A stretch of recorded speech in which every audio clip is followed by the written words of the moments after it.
नमस्कार दोस्तों, आइए आज जानते हैं ध्यान के बारे में। ध्यान ध्यान यानी कि मेडिटेशन, यानी कि अपने आप को साधना। जो साधु होते हैं वो क्या करते हैं, वो अपने आप को, अपने शरीर को, अपने मन को साध लेते हैं, तो इसलिए उन्हें साधु कहा जाता है। तो जो मेडिटेशन है वो भी एक तरीके की साधना है, एक तरीके का योग है, जिससे कि हम अपने मन, आत्मा, शरीर को एक ही तरीके से ऐसे साधते हैं कि जब हमारा ध्यान एक चीज में होता है तो हम एक बारी में एक ही चीज करते हैं, यानी कि one thing at a time करते हैं। इसी को बोलते हैं ध्यान, मेडिटेशन। हम में से कई लोगों को ये बात याद होगी कि जब हम लोग स्कूल में थे तो हमारे जो टीचर्स होते हैं वो हमें क्या कहते हैं कि भाई तुम्हारा ध्यान कहाँ है, मैं पढ़ा रही हूँ और तुम्हारा ध्यान कहीं और उड़ रहा है। भाई क्लास के बाहर देख रही हूँ, कहाँ हो, यहाँ देखो, ध्यान दो मेरी बातों पे। ये जो ध्यान बार बार टीचर्स बोलते हैं कि भाई इधर ध्यान लगाओ, यानी कि जो मैं पढ़ा रही हूँ उस पर ध्यान लगाओ, वो ध्यान क्या है, वो यही ध्यान है। यानी कि मन, कर्म, वचन से सिर्फ मैडम की ही बात सुनना। आपने देखा होगा कि एक क्लास में 40 बच्चे होते हैं, या चलिए मान लीजिए कि 35 बच्चे हैं, 50 भी होते हैं या 60 भी होते हैं, तो एक ही बच्चा क्यों फर्स्ट आता है? वो एक बच्चा इसलिए फर्स्ट आता है क्योंकि वो उस वक्त पूरे ध्यान से मैम की बात सुन रहा था। तो ये जो शब्द है ध्यान, हमने एक चीज सीखी कि जब हम अपने मन से, अपने कर्म से, अपनी आत्मा से, कर्म यानी शरीर के साथ मैम की बात सुन रहे हैं तो उसे ध्यान कहते हैं। होता क्या है कि जैसे अभी आप मेरी वीडियो सुन रहे हो, इस वक्त जो आप वीडियो सुन रहे हो, अब आपका ध्यान किचन में चला गया कि यार अब तो खाना बनाने का टाइम है ना, तो मैं इनको किचन में भी सुन सकती हूँ। तो आपने वीडियो वहाँ पे ऑन कर ली और आप सुनने लग गए। तो क्या होता है कि हम ये काट रहे हैं, वो काट रहे हैं, कोई चीज़ हमारी सुनने से रह गई, तो मन उड़ता है बार बार कि ये काम कर ले, ये काम कर ले। और आजकल तो वैसे भी लोग ना one thing at a time नहीं करते, यानी एक बारी में एक चीज़ करते ही नहीं है, वो मल्टीटास्क करते हैं, बहुत सारे काम एक साथ करते हैं। तो बहुत सारे काम एक साथ करना कोई बुरी बात नहीं है, किंतु आपका जो ध्यान है वो उस बात को सुने कि क्या कहा जा रहा है।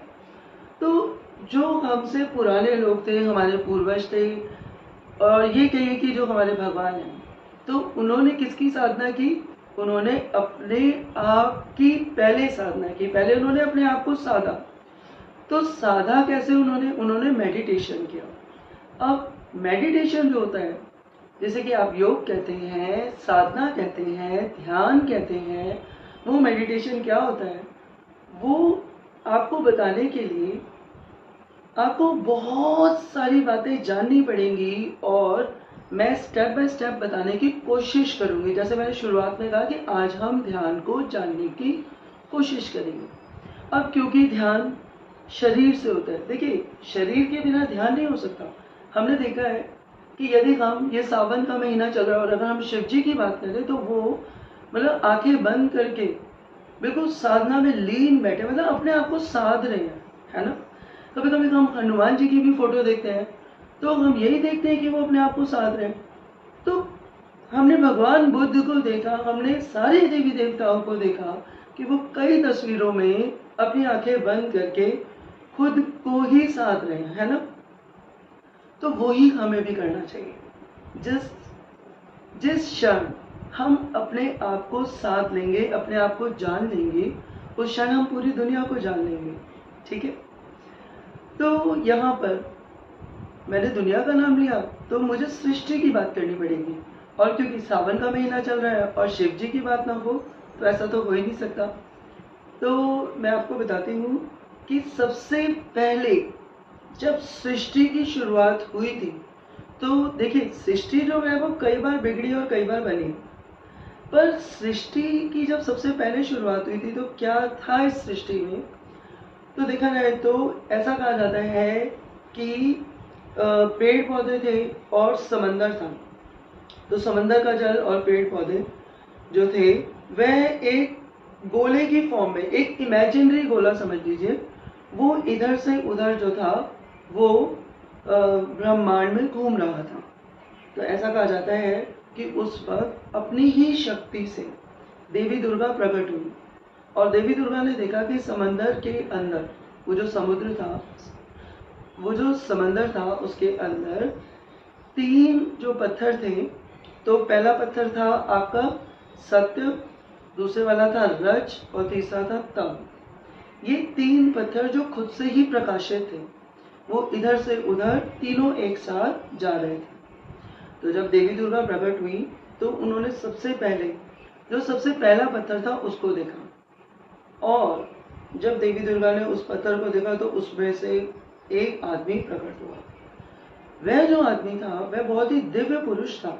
उसने देवी दुर्गा को देखा और फौरन प्रणाम किया और पूछा कि माता, आपने मुझे क्यों प्रकट किया है? तो देवी दुर्गा ने कहा कि भाई मैं चाहती हूँ कि मैं और आप मिलकर इस ब्रह्मांड की रचना करें। तो उसने कहा मैंने आपको माता कह दिया, तो मैं आपके साथ इस सृष्टि की रचना नहीं कर सकता।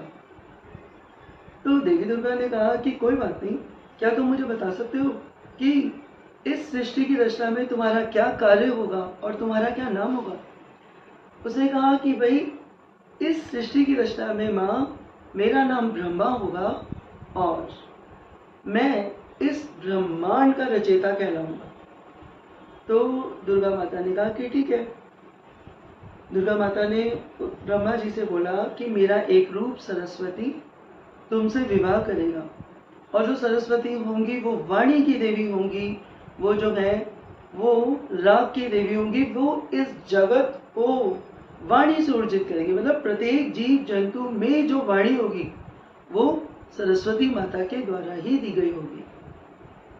अब दुर्गा माता ने वो जो दूसरा पत्थर था, यानी कि पहले तो सत्य को देखा था जो ब्रह्मा जी थे, अब उन्होंने रज नाम के पत्थर को देखा। तो उसमें से एक मनुष्य निकला, वो भी बहुत ही दिव्य मनुष्य था और उसने कहा कि माँ प्रणाम, कहिए आपने मुझे इस पत्थर से क्यों मतलब कि निकाला है? तो देवी दुर्गा ने कहा कि भाई मैं चाहती हूँ कि मैं और तुम मिलकर इस सृष्टि की रचना करें। तो उसने कहा कि मैंने आपको माँ कहा है, तो मैं जो है आपके साथ इस सृष्टि की रचना नहीं कर सकता। तो दुर्गा माता ने कहा रुको रुको, सुनो, मुझे ये बताओ कि इस सृष्टि की रचना में तुम्हारा क्या योगदान होगा? तो उस पत्थर ने कहा कि आप वैष्णु और आपके नाम से मैं विष्णु। तो जब भी इस सृष्टि में किसी का भी विवाह होगा तो मैं नारायण के नाम से यानी कि श्री विष्णु के नाम से जाना जाऊंगा। दुर्गा माता ने कहा कि भाई सुनो विष्णु, मेरा एक रूप लक्ष्मी तुमसे विवाह करेगा। और तब विष्णु जी ने कहा कि अच्छी बात है, जहाँ जहाँ भी विवाह होगा तो वह जो कन्या होगी वह लक्ष्मी और जो पुरुष होगा वह विष्णु जी के नाम से होगा, तो यानी कि नर और नारायण होंगे। तो ऐसी बात सुनकर जो विष्णु जी थे उन्होंने माता को वापस प्रणाम किया और अब दुर्गा माता ने उस तीसरे पत्थर को देखा और वह जो तीसरा पत्थर था, जब उन्होंने उसको देखा तो उसमें से भी एक दिव्य पुरुष की उत्पत्ति हुई। वह जो दिव्य पुरुष था उसके घुंघराले बाल, जटाएं बहुत लंबी लंबी, पर उसकी आंखें इतनी लाल थी, वो गुस्से में था कि मुझे क्यों इस पत्थर से निकाल दिया। वो तम नाम के पत्थर में था। तो उसको इतना गुस्सा आया कि वो प्रणाम करना भूल गया। पर उसने देवी दुर्गा को देखा तो देवी दुर्गा इतनी सुंदर है कि वह कुछ बोल नहीं पाया। तो देवी दुर्गा ने कहा कि क्या मैं और तुम मिलकर इस सृष्टि की रचना कर सकते हैं? तो वह जो तम नाम का पत्थर था उसने बोला हाँ। तो देवी दुर्गा ने कहा ठीक है, तो मुझे ये बताओ कि तुम्हारा क्या नाम होगा और सृष्टि की रचना में तुम्हारा क्या कार्य होगा? जो तम नाम का मनुष्य था वह बोला कि मैं तो एक शव था, आपकी शक्ति के ई से मैं शिव बन गया, तो मैं आज से शिव कहलाऊंगा। और दुर्गा माता ने कहा कि सुनो, मेरा एक रूप पार्वती तुमसे विवाह करेगा। और शिव जी ने कहा ठीक है, मैं हर मनुष्य को शव यानी कि शरीर प्रदान करूंगा तो देवी दुर्गा ने कहा कि और मैं हर मनुष्य के अंदर आत्मा के रूप में विराजमान रहूंगी। यदि देखा जाए दोस्तों, तो ये जो सत्य और रज और तम है, ये हमारे शरीर के अंदर, हमारे हृदय के 3 चैम्बर्स हैं। तो जो सत्य है, रज है, मतलब हम सब जानते हैं कि सत्य यानी सच है ना, तो यानी कि आत्मा, रज यानी माया, यानी कि हमारे अंदर जो पूरे शरीर में रक्त बह रहा है उसी को हम रज बोलते हैं। और तम यानी कि शरीर, ठीक है। और तम का मतलब अंधेरा भी होता है। यदि देखा जाए तो जब शरीर में प्राण है, तो शरीर के अंदर प्राण होते हैं तो क्या होता है कि हम बोल सकते हैं, हम आपसे बात कर सकते हैं, आप मुझे सुन सकते हैं, मैं आपको सुन सकती हूँ, है ना। हम जब आंख बंद करके सपना देखते हैं तो हमें किसी भी प्रकार की रोशनी की जरूरत नहीं होती, क्योंकि वो जो ऊर्जा होती है वो हमारी आत्मा की होती है। तो आत्मा की ऊर्जा के कारण हम सपना देखते हैं। तो यदि देखा जाए तो शरीर जो है वह बिल्कुल उसके अंदर अंधेरा है, उसे प्रकाशित करती है आत्मा। और जो रज है वह इस संसार में माया के रूप में फैला हुआ है। तो माया क्या होती है कि मेरे बच्चे, मेरा घर, मेरा शरीर, है ना। हम सोचते हैं कि हम बहुत सुंदर हैं, हम बहुत समझदार हैं, ऐसा कुछ भी नहीं है, सब कुछ हमें मिला हुआ है। तो शरीर जो है वह केवल एक पात्र है। अब मैं पात्र की बात करूं, इससे पहले मैं आपसे बात करूंगी कि शरीर की माया की, शरीर के अंदर जो माया है वह क्या है। और जो अभी मैं आपसे बात कर रही थी कि जो हम बार बार सपने देखते हैं वह क्या है। तो जब मैं सपने की बात कर रही हूँ तो मैं यहाँ पे बात करना चाहती हूँ जनक जी की। तो जनक जी जो है उन्हें कौन नहीं जानता, जनक, राजा जनक, सीता जी के पिता जनक। तो सीता जी के जो पिता जनक हैं, उनकी एक कथा है। कहते हैं कि एक बार उन्होंने एक सपना देखा और उन्होंने सपने में देखा कि उनका पूरा राज्यपाट जो है वो लुट गया है, उनसे छीन गया है और वो दर दर भटक रहे हैं, वो महल में नहीं है और उन्हें बहुत भूख लगी है, बहुत प्यास लगी है, उन्होंने कोई राजसी वस्त्र नहीं पहने हुए और वो मारे मारे फिर रहे हैं। आप खुद सोचिए कि एक राजा जिसको जो है मतलब हर चीज उपलब्ध होती है और एक दिन वह बिल्कुल लुट जाए, उसके लिए खाने पीने को कुछ ना हो, कैसा लगेगा उसे। तो राजा जनक जी के साथ भी यही हुआ कि उनको जो है मतलब कि किसी ने उनके राज्य को लूट लिया। अब वह भटक रहे हैं, खाने की तलाश में घूम रहे हैं और वो जो है 3-4 दिन तक मारे मारे फिरते हैं, अपने आप को, अपनी जान बचाते हैं कि किसी को पता ना चल जाए कि वह एक राजा है। और वह जान बचाने के लिए जंगल जंगल में छुप रहे हैं। और फिर एक दिन उस जंगल से होते हुए एक ऐसा गांव आता है जहाँ पे कि खाना बट रहा था, यानी कि किसी ने दान किया था, वह लंगर बट रहा था। अब जनक जी भी उस पंक्ति में लग जाते हैं, पंक्ति यानी कि लाइन में लग जाते हैं और चाहते हैं कि उन्हें भी खाने को मिल जाए। जनक जी बहुत भूखे, बहुत प्यासे। तो जब वे लाइन में लगते हैं तो उनकी जब बारी आती है, वो जो सेठ खाना बांट रहा था वो कहते हैं कि अरे भाई, ना तेरे पास कोई पात्र है ना पत्तल है, तुझे मैं खाना किसमें, तो चल यहाँ से। तो वो देखते हैं कि सभी के पास कुछ ना कुछ मतलब खाने के लिए, या तो कोई कटोरा है, कोई मिट्टी का बर्तन है, या फिर कोई उनके पास केले का पत्ता है जिसके ऊपर वो खाना ले रहे हैं। पर जनक जी के पास कुछ नहीं है। जनक जी को पंक्ति से बाहर कर दिया जाता है। वो बड़े परेशान हो जाते हैं, उन्हें भूख लगी थी। तो वो जब बाहर उस पंक्ति से निकलते हैं तो फिर वो वहां पे एक मतलब कूड़ेदान था, उसके अंदर बहुत सारे पत्तल गिरे हुए थे और वहां पे उन्हें एक मटका दिखता है, टूटा हुआ मटका। वो सोचते हैं ये बढ़िया है, इसके अंदर ना मैं आधा टूटा हुआ था, तो वो जैसे कटोरा होता है वैसे बना हुआ था। वो सोच रहे हैं कि मैं इसमें खाना ले लेता हूँ, आराम से बैठ के खाऊंगा। इतने खुश हो जाते हैं, देखते ही नहीं है कि वहां से एक रथ आ रहा था। इतनी तेज रथ आ रहा था कि वो कूड़े के ऊपर से होता हुआ चलता है, और वो जो पात्र था ना, वो जो आधा मटका था, उसके ऊपर से होता हुआ जब रथ जाता है तो वो मटका टूट जाता है। राजा दशरथ परेशान हो जाते हैं, भूख लगी है, मुझे प्यास लगी है, बहुत रोते हैं और इतना शोर मचाते हैं कि उनकी नींद खुल जाती है। जब उनकी नींद खुलती है तो वो कहते हैं, अरे ये मैं सपना देख रहा था, ये सपना था, यानी कि मेरे राज्य को किसी ने लूटा नहीं है। मुझे भूख प्यास महसूस हो रही थी, मैं जंगल को महसूस कर रहा था, ये सपना था। तो फिर वो अपने राज्य में जो मंत्री थे उन सबको सभा में बुलाते हैं और उन सारे मंत्रियों से परामर्श करते हैं, अपना सपना सुनाते हैं। सबसे पूछते हैं कि मैंने ये सपना देखा, इसका क्या मतलब है। हम सबको पता होना चाहिए कि हम जो सनातन धर्म के लोग हैं, यानी कि जो हिंदू धर्म के लोग हैं, सनातन धर्म के लोग हैं, हम लोग हर बात के पीछे का कारण शास्त्रों में ढूंढते हैं या हमसे जो ज्यादा ज्ञानी है उससे पूछते हैं। तो जनक जी भी पूछना चाहते हैं कि मैंने जो सपना देखा वो मैंने क्या देखा, मतलब मुझे ऐसा क्यों लगा कि ये मेरे साथ हो रहा है। तो उस वक्त क्या होता है कि जो मंत्री थे वो उन्हें तरह तरह की राय देते हैं, पर जनक जी को सेटिस्फैक्शन नहीं मिलता।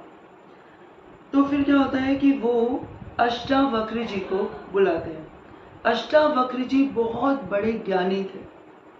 तो अष्टावक्र जी जब दरबार में आते हैं और वो जनक जी का पूरा सपना सुनते हैं, तो वो जनक जी से कहते हैं कि राजन, ना ये सच ना वो सच। तो जनक जी कहते हैं क्या मतलब। तो अष्टावक्र जी कहते हैं कि ये संसार माया है।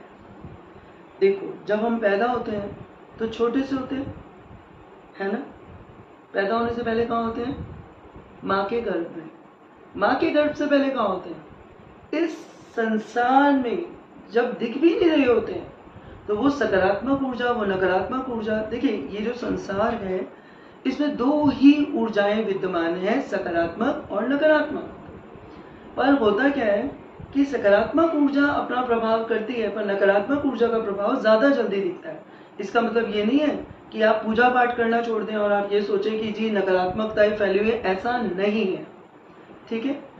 तो यहाँ पे अष्टावक्र जी जो है वह राजा जनक जी को बता रहे हैं कि ये जो माया जाल है, आपने जो सपना देखा, वो जो आपका सपना था वो कहीं ना कहीं आपके साथ कभी ना कभी हुआ था, वो आपकी एक सोच भी हो सकती है। तो जब हम सोते हैं तो क्या होता है कि हम एस्ट्रल ट्रैवल करते हैं, यानी कि हमारी जो आत्मा है, जिस तरीके से जब हम माँ के गर्भ में होते हैं तो हम क्या करते हैं कि जो यहाँ पे एक बेली बटन होता है, हम सभी के स्टमक में एक बेली बटन होता है।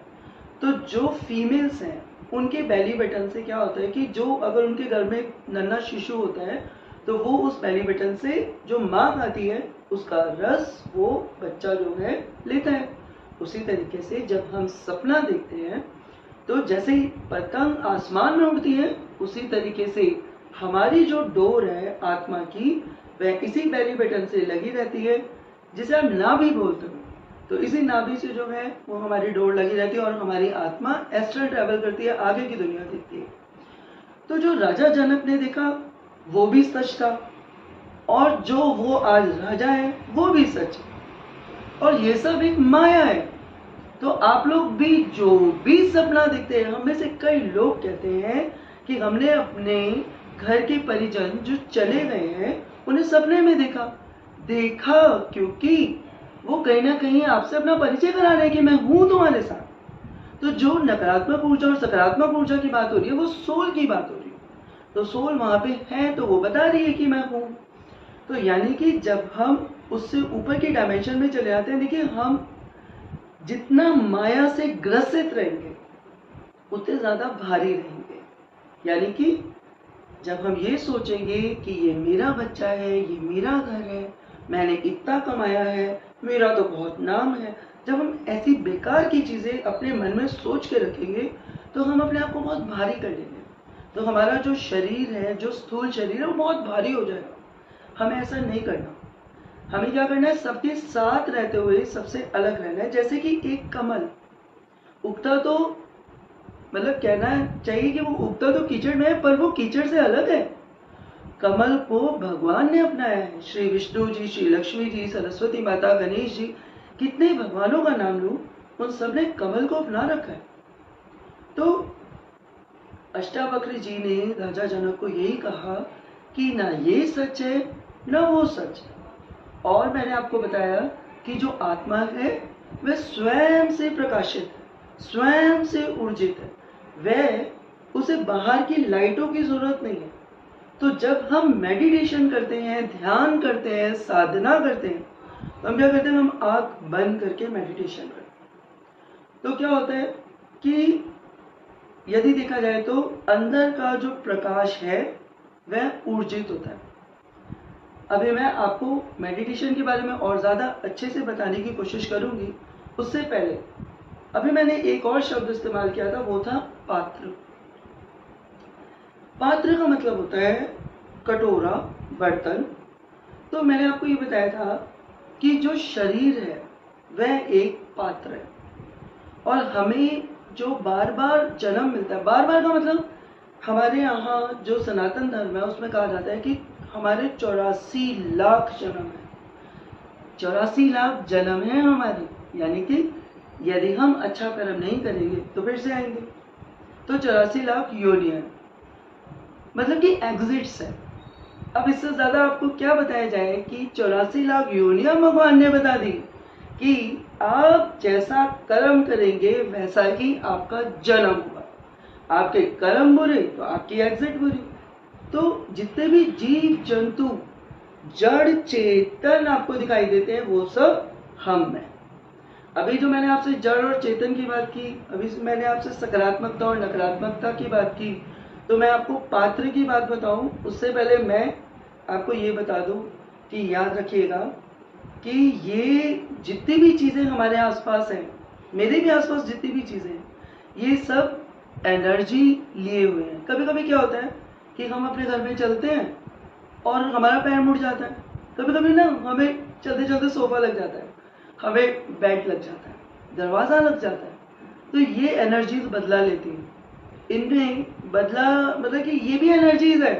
आपको लग रहा होगा ये जड़ है, नहीं, ये जड़ तो है पर ये एनर्जी से भरपूर है। तो आपने कभी कभी देखा होगा कि हम अच्छे खासे चल रहे थे और कुछ भी नहीं हुआ, एकदम से हम गिर गए। तो जो कहना चाहिए कि जो धरती माता है कहीं ना कहीं वो बदला ले लेती है। होता क्या है कि हम पैर मारते हुए ज़मीन पे चलते हैं। हमारे बच्चे इतनी जल्दबाजी में होते हैं, हमें सुनते ही नहीं है, कैसे भी चले जा रहे हैं। कभी पानी बदला ले लेता है, लोग पानी में मर जाते हैं, है ना। तो ये जो सारी चीज़ें हैं वो क्या है, वो एनर्जीज हैं। इसलिए हमें कहा जाता है कि जो किताबें हैं वो विद्या है। जब आप पढ़ाई करें तो हाथ जोड़कर पढ़ाई करें कि हे प्रभु मुझे विद्या आ जाए, तो वो आपको याद हो जाए। आपने उसकी कदर की, वो आपको याद हो। जब आपको ये चीज़ समझ आएगी कि ये सब हम हैं, तो आप गलती करेंगे ही नहीं, और आप 84 लाख में जड़ में तो नहीं भटकेंगे कम से कम। और जो चेतन है उसमें भी यदि आप उच्चतम मनुष्य बनना चाहते हैं तो आप अपने जो कर्म है वो ध्यान से करेंगे। मतलब कि आप अपनी बात पर ध्यान देंगे, मैं क्या बोल रहा हूँ या क्या बोल रही हूँ। तो आप सोते जगते इस बात का ध्यान करेंगे कि मैं कहीं किसी का बुरा तो नहीं कर रही हूँ या कर रहा हूँ, यानी कि मेरे पैर के नीचे चींटी भी ना आए, मैं इस तरीके से चलूँ कि मुझसे किसी का बुरा ना हो जाए। तो जब मैं सभी के साथ अच्छा करूंगी तो याद रखिएगा कि जो आप ब्रह्मांड को ऊर्जा देते हैं, ब्रह्मांड वापस आपको ऊर्जा देता है। समझ गए।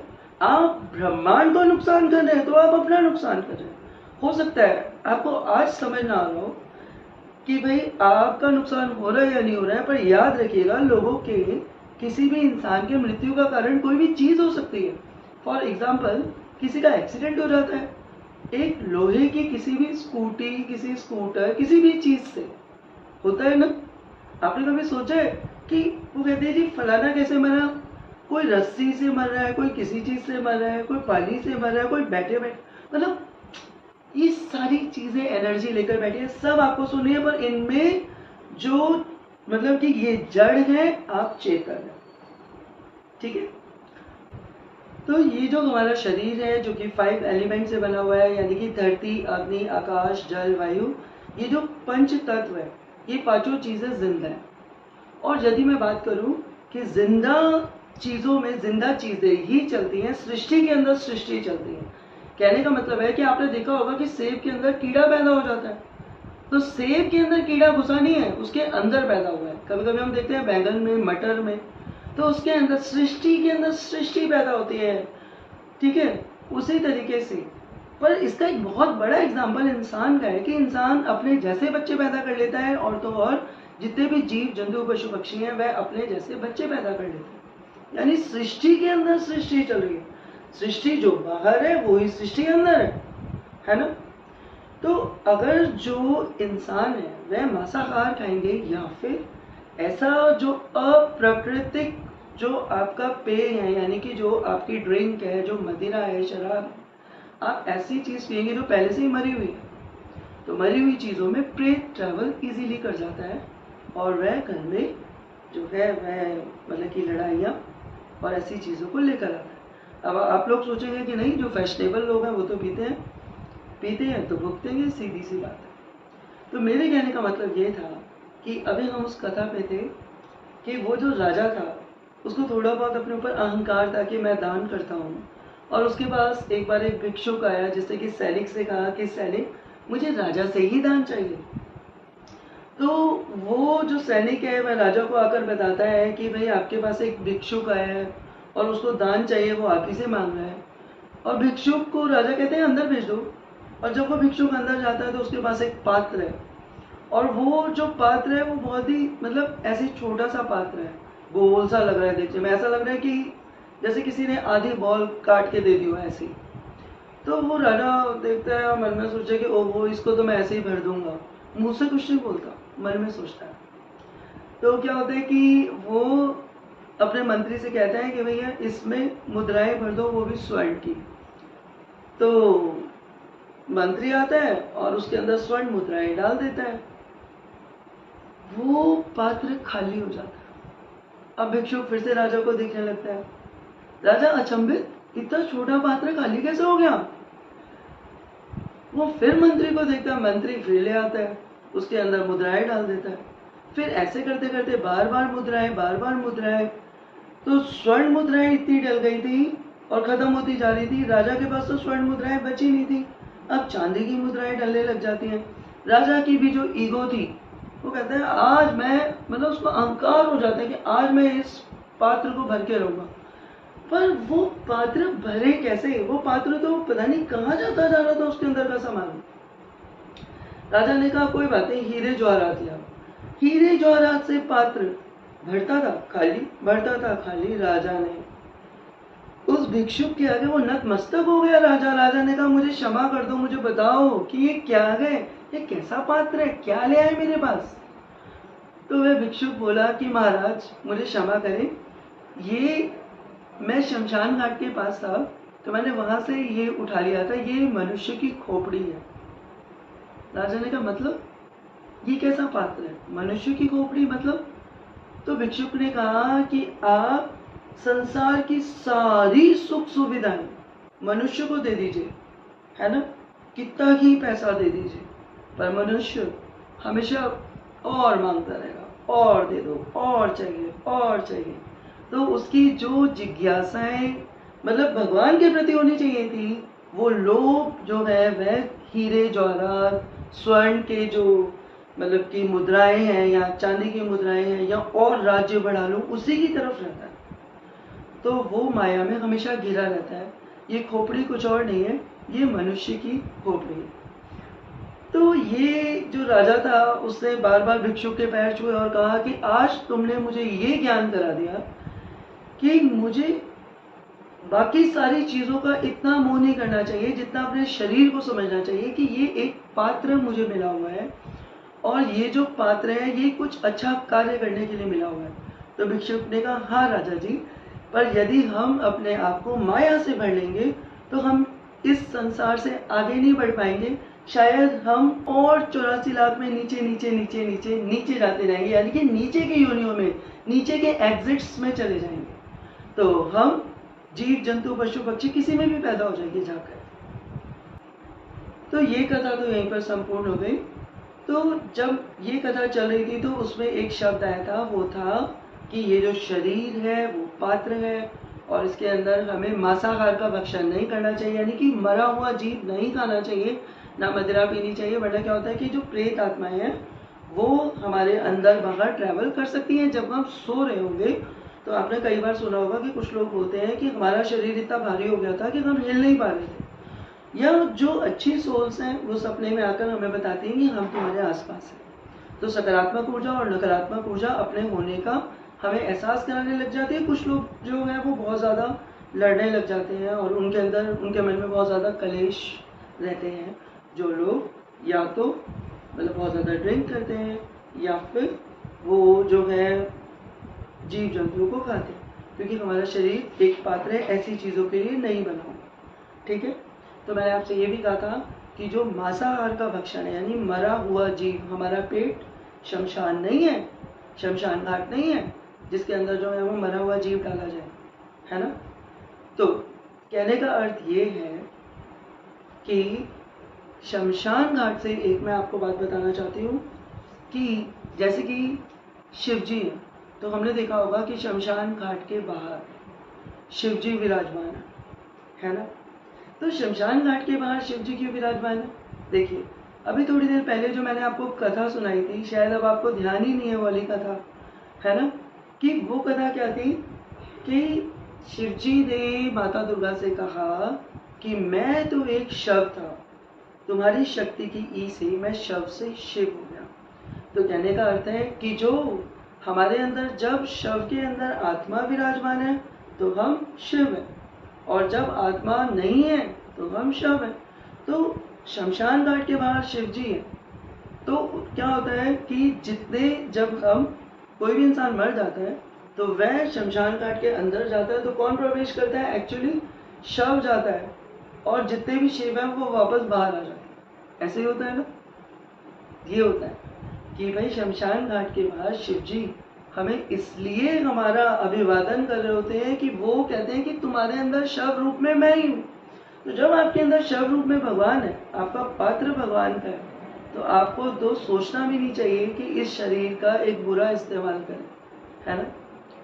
और जहाँ तक बात है योग की, मेडिटेशन की, तो आपको पता होना चाहिए कि हमारे अंदर जो, अभी मैंने आपको एग्जिट्स बताए थे, उनके भी जो 84 लाख एग्जिट्स बताए हैं उनकी भी बात करूंगी, पर उससे पहले मैं बात करूंगी कि एक कुंडलनी शक्ति होती है। आप सोचेंगे कि ये मेडिटेशन की बात कर रही थी, और मेडिटेशन से पहले इसने इतनी सारी कथाएं सुनाई, क्योंकि उन कथाओं का अर्थ है कि आपको हर तरीके से ध्यान में लेकर आना।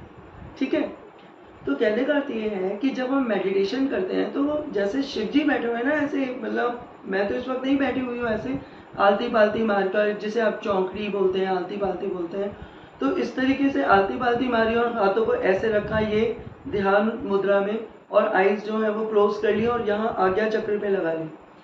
तो जो हमारा जो 7 चक्र है, जिसे हम 7 डेज भी बोलते हैं, आपके और हम सबके जीवन में याद रखिएगा कि सिर्फ 7 ही दिन है। इन्हीं 7 दिनों में कोई ना कोई जीता है, मतलब कि जन्म लेता है या मर जाता है, उसके अलावा कोई 8वां दिन आता ही नहीं। समझ गए? तो ये हमारी सोच है कि भैया हम इतने साल के हो गए, इतने साल के हो गए, वही 7 दिन चल रहे हैं। तो वो जो 7 चक्र हमारे अंदर है, चक्र मतलब जैसे एक गाड़ी का पहिया होता है ना, वही चक्र है हमारे अंदर। तो वो जब आप उन चक्र पे ध्यान लगाते हैं, ठीक है, और उस चक्र की पूजा, उसको अपने नाम से बुलाते हैं, उसको, हर चक्र का एक नाम है, तो वो चक्र ऊर्जित हो जाता है, वो चक्र चल पड़ता है। ठीक है, और जब आप रोज रोज आप क्या करें कि अपना कोई एक समय निर्धारित कर लीजिए कि मैं इस समय से इस समय तक पूजा करूंगा, ठीक है, या मैं इस समय पूजा करूंगा। जैसे ब्रह्म मुहूर्त में पूजा करिए, जैसे 3:30 या 3 बजे से स्टार्ट करिए, तो 5 बजे तक करिए, चाहे 6 बजे तक करिए, चाहे आधे घंटे करिए, आपकी ऊर्जा है, आप जितनी कर सकते हैं पूजा। ठीक है। तो क्या होता है कि जो हमारे अंदर कुंडलनी शक्ति है, कुंडलनी शक्ति क्या होती है? देखिए, इंग्लिश में अगर कहा जाए तो जितने भी चक्र हैं वो ग्लैंड्स हैं हमारे अंदर। 7 जो मेन ग्लैंड्स हैं वो 7 है। और उसी तरीके से हमारे अंदर, हमारे शास्त्रों ने तो पता नहीं कब से इस बात को जान लिया था, सनातन धर्म ने, कि भाई हमारे अंदर 7 चक्र है। चक्र तो वैसे और भी हैं, पर 7 चक्र हैं जो वो मेन चक्र है। तो सबसे पहले तो रूट चक्र है, जहां से हम सब पैदा हुए। रूट चक्र जो है उसके जस्ट पीछे एक कहते हैं कि जो स्पाइनल कॉर्ड है। अब अगर आप इंग्लिश में समझते हैं तो मैं इंग्लिश में बताऊंगी। आप हम सबको पता होना चाहिए कि हमारा जो शरीर है वो ऑटोमेटिक मशीन है। ऑटोमेटिक मशीन का मतलब ये है कि जैसे आपका घर होता है ना, तो घर में वॉशरूम होता है, ड्राइंग रूम होता है, किचन होती है। तो ये जो शरीर है इसके अंदर क्या है कि आप जो खाना डालते हैं वो पेट में जाता है। आप सोचते दिमाग से हैं, खाते मुंह से हैं, आंखों से बाहर देखते हैं, यानी कि हर ऑर्गन अलग अलग तरीके से काम तो कर रहा है, पर वो एक ऑटोमेटिकली काम कर रहा है, उसे आप करवा नहीं रहे। जो ऑर्गन्स ऑटोमेटिकली काम नहीं कर रहे हैं वो ध्यान के द्वारा काम कर रहे हैं। और क्या होता है कि आपने कई लोगों से ये बात सुनी होगी कि यार मैं बोलना ये चाहता था, मैं बोल हो गया, है ना। तो इसका मतलब ये है कि वो अपने ऊपर ध्यान ही नहीं दे रहे हैं, वो बिल्कुल मेंटली डिस्टर्ब हो चुके हैं। तो अपने आप को मेंटली बैलेंस रखना है तो क्या करना है? मेडिटेशन करनी है। तो मैं आपको ये बता रही थी कि जो हमारा स्पाइनल कॉर्ड है वो हमारे ब्रेन को मैसेज देता है। तो हमारा ब्रेन जो है, इसका मतलब ये नहीं कि ब्रेन नहीं चल रहा, ब्रेन भी बहुत बढ़िया चल रहा है, पर स्पाइनल कॉर्ड जो रीढ़ की हड्डी पीछे है वो जब नीचे जा रही है तो वहाँ पे एक कुंडलनी माता जिसे हम बोलते हैं, कुंडलनी माता से एक इस तरीके से कुंडलनी, जैसे कि एक सांप कुंडलनी मार के बैठ जाता है, उसी तरीके से जैसे मैंने अभी बताया रेड ब्लू, जो आपके अंदर आर्टरीज और वेन्स है वो भी रेड और ब्लू ही है। हमें पता होना चाहिए कि हमारे अंदर 72,000 नाड़ियां हैं। कितनी? 72,000। तो 36,000 इस साइड पर, 36,000 इस साइड। हमें ये भी पता होना चाहिए कि भगवान ने हमें हर चीज 2 ही दी है, जैसे आंखें, नाक, कान, है ना, मुंह एक दिया है। और जो है वो ज्यादातर कोशिश की है, जैसे ये 2 हाथ है, 2 पैर है ना। क्यों? ताकि जो है हमारी बॉडी रेस्ट भी कर पाए साथ साथ, तो हमारा शरीर ज्यादा से ज्यादा चले। तो ये एक ऐसी ऑटोमेटिक मशीन है, एक ऐसा पात्र है जो भगवान ने आपको प्रदान किया है। तो ये बहुत अच्छा चलता है जब आप अपने ऊपर ध्यान देते हैं। तो कैसे ध्यान देंगे? जब आप मेडिटेशन करें, जब आप योग करें। तो मैं बात कर रही थी कि जब हम आंखें बंद करके योग करते हैं तो क्या होता है कि जो हमारी कुंडलनी शक्ति है, जो सबसे नीचे स्पाइनल कॉर्ड के भी नीचे, जस्ट नीचे एक कहते हैं ना कि वो टेल बोन है, टेल बोन, तो उसके अंदर एक कुंड है, उसी को कुंडलनी शक्ति कहा गया है। वो उससे एक शक्ति ऊपर उठती है, ठीक है। वो शक्ति जब ऊपर उठती है तो वो हमें ऊर्जित करती है। हमें बहुत सारी बातें याद रहती हैं कि भाई हमें ये बताना है, ये करना है, वो करना है, ना कि दुनिया की बातें। दुनिया की बातें याद रखने की जरूरत नहीं है कि जी हमने वाली पिक्चर देखी, ये वाली पिक्चर नहीं, नो। कुंडलनी शक्ति को जगाना बहुत जरूरी होता है। उससे क्या होता है कि यदि भगवान मुझे क्षमा करे कोई अस्वस्थ हो, बीमार हो, कहते हैं कि कैंसर जैसी बीमारियां भी कुंडलनी शक्ति से ठीक हो जाती है। देखिए, यदि किसी को बुखार हो जाता है तो शरीर को बुखार कैसे आता है कि यदि मान लीजिए आपने कुछ ऐसा खाया, कुछ पुराना खा लिया, हम होटल में गए, वो कुछ पुराना बासी था, हमने खा लिया, तो शरीर उसको जरूर निकाल देगा। शरीर नहीं रखता ऐसे, मतलब ऐसे एलिमेंट्स जो उसे चाहिए, ठीक है, अनवांटेड एलिमेंट्स को वो एग्जिट करा देता है, कैसे भी कराए, वॉमिट कराए, चाहे वो लूज मोशन हो, कुछ भी हो। और अगर शरीर के अंदर कोई ऐसी चीजें जाती हैं, जैसे कि आपने कोई ऐसी बर्फी खा ली है जो पहले से उसके ऊपर कुछ फंगस थी, कुछ ऐसा लगा होता, आपको नहीं पता चला आपने खा ली, वो गले में जाके बैठ जाएगी, थ्रोट इन्फेक्शन हो जाएगा, आप खांसी मारते रहेंगे या आपको बुखार हो जाएगा। तो शरीर क्या करेगा कि अपना तापमान इतना बढ़ा देगा, इतना बढ़ा देगा कि आपको बुखार हो जाएगा। उस पसीने के जरिए उसको जो अनवांटेड एलिमेंट है उसको वो बाहर करने की कोशिश करेगा। तो वो जो शरीर है वो एक ऑटोमेटिक मशीन है। उस ऑटोमेटिक मशीन को आप बहुत अच्छा चला सकते हो अगर आप अपने ऊपर ध्यान दो। कैसे कैसे देना ध्यान? आइज क्लोज करके, आइज क्लोज करनी है। और यहाँ आज्ञा चक्र है, ये एक ऐसा चक्र है जहाँ पे कि हमारी आत्मा स्थित है। तो इस चक्र को देखते हुए आपको अपनी आइज क्लोज करनी है, ऊपर देखना है, ठीक है। और जब आप मेडिटेशन करोगे तो अलग अलग चक्रों के नाम है। जैसे कि सबसे पहला जो चक्र है वो कौन सा है? वो है लम, ठीक है। तो बहुत मतलब कि 7 चक्र हैं और मैं आपको सातों चक्र बताऊंगी, कैसे मेडिटेशन करनी है वो बताने की कोशिश करूंगी। और मैं थोड़ी बहुत बताने की कोशिश करूंगी, ज़्यादा कोशिश आपने करनी है, ठीक है। तो क्या करना है कि जैसे शिव जी मुद्रा में बैठे रहते हैं, आलती पालती लगानी है। पैर मैंने तो नीचे ऐसे कर रखे हैं, आपको ऊपर करने हैं और क्रॉस करने हैं लेग्स। और जब लेग्स क्रॉस हो जाएंगी तो आपके हाथ इस तरीके से, और एक गहरी सांस लेनी है और क्या बोलना है? लम। जब सांस को छोड़ना है तो बहुत देर तक बोलते रहना है लम। कैसे? लम।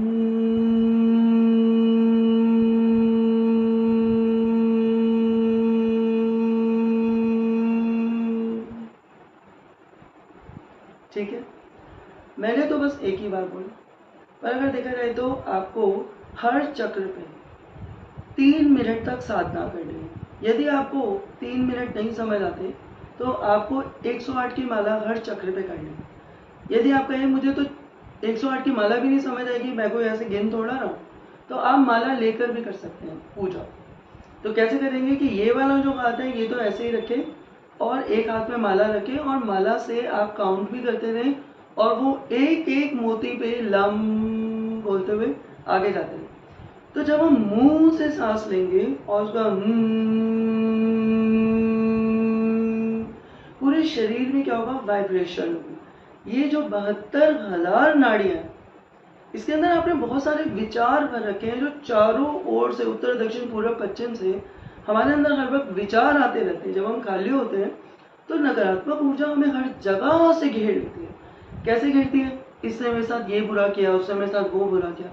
वो खाली होगा और आप ब्रह्मांड से जुड़ जाएंगे। तो ब्रह्मांड की ऊर्जा आपके अंदर शक्ति प्रदान करेगी। तो यदि आपको वो शक्ति चाहिए, जिस शक्ति से आपकी आत्मा उत्पन्न हुई है, आपके अंदर वो प्राण वायु जो आपके अंदर चल रहे हैं वो और अच्छे से चले, तो आपको क्या करना है? आपको ध्यान करना है। तो उसी तरीके से जो हमारा पहला चक्र है उसका नाम है लम। जो लम है उसके देवता है श्री गणेश।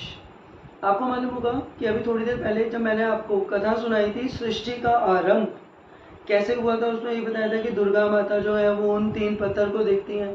तो मेरे बताने का मतलब ये था कि एक बार मेरे एक स्टूडेंट ने मुझसे पूछा कि मैम आपके इतने सारे भगवान हैं तो आप किसकी पूजा करती हो? तो मैंने उनसे कहा कि भाई हमारे इतने सारे बॉडी पार्ट्स हैं तो वो सारे एक साथ ही तो चलते हैं ना, सारे बॉडी पार्ट्स और एक मैं खुद, ऐसे ही ना, सब एक साथ चलते हैं। उसी तरीके से सारे भगवान एक ही हैं, अलग अलग नहीं। तो ये कथा भी मैंने इसी वजह से सुनाई थी कि मैं आपको बता पाऊँ कि जो सबसे पहला चक्र है जिसे रूट चक्र बोलते हैं, उसके ऊपर जो भगवान है वो है गणेश जी, ठीक है। और उसका जो रंग है वो लाल है। तो वो जो है हमें क्या साधना करनी है? लव की। उसके बाद नेक्स्ट जो सेकंड चक्र है वो है वम। वम के जो देवी देवता है वो ब्रह्मा जी और सरस्वती माता है, वो वम चक्र पे स्थित है। तो आप वम चक्र पे जब जाएं तो वम तो बोलें और उन्हें प्रणाम भी करें और कहें कि आप मेरे शरीर को ऊर्जित कर दीजिए, है ना। तो आप जय करें उनकी और बहुत अच्छे से अपने शरीर को ऊर्जा प्रदान करें, प्राण वायु को ऊर्जा प्रदान करें, अपनी 72,000 नाड़ियों को ऊर्जा प्रदान करें, क्योंकि वो सब ब्लॉक्ड है। तो वो कैसे पता चलता है कि हमारी 72,000 नाड़ियां ब्लॉक्ड है? कि जब हम आलती पालती मार के बैठते हैं तो हम सबको पता है कि हम जब सुंदरकांड या भजन या रामायण करते हैं तो हमारे पैर सो जाते हैं ना।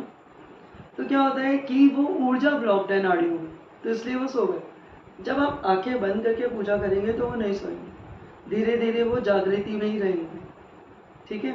आप आंखें खोलते हो तो क्या होता है कि 80% ऊर्जा बाहर निकल रही होती है आंखों से। तो जब आप आंखें बंद करके पूजा करोगे तो आपके पैर नहीं सोएंगे, आपके पैरों में चींटियां इधर से उधर नहीं भागेंगी, आपकी पूजा बहुत अच्छी होगी और आप अंदर से ऊर्जित होगे, आपको रंग दिखेंगे। ठीक है, तो पहला था लम, दूसरा वम और तीसरा हम आ गए रम पे। रम पे जो देवी देवता स्थित हैं वो श्री लक्ष्मी जी और नारायण जी, यानी कि विष्णु जी और लक्ष्मी जी रम चक्र पर स्थित हैं। और ये जो पहला चक्र था वो गणेश जी का था, है ना।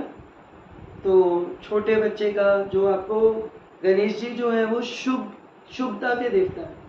दूसरा चक्र जो है वो विद्या की देवी और ब्रह्मांड के देवता यानी ब्रह्मा जी का। तीसरा चक्र जो है वो विष्णु जी का और लक्ष्मी जी का, जो आपको मनी प्रोवाइड करते हैं, माया प्रोवाइड करते हैं। उसके बाद यम चक्र आता है जो शिव जी का है, शिव जी और पार्वती जी का। तो यम चक्र यानी अनाहत चक्र वो हार्ट चक्र है।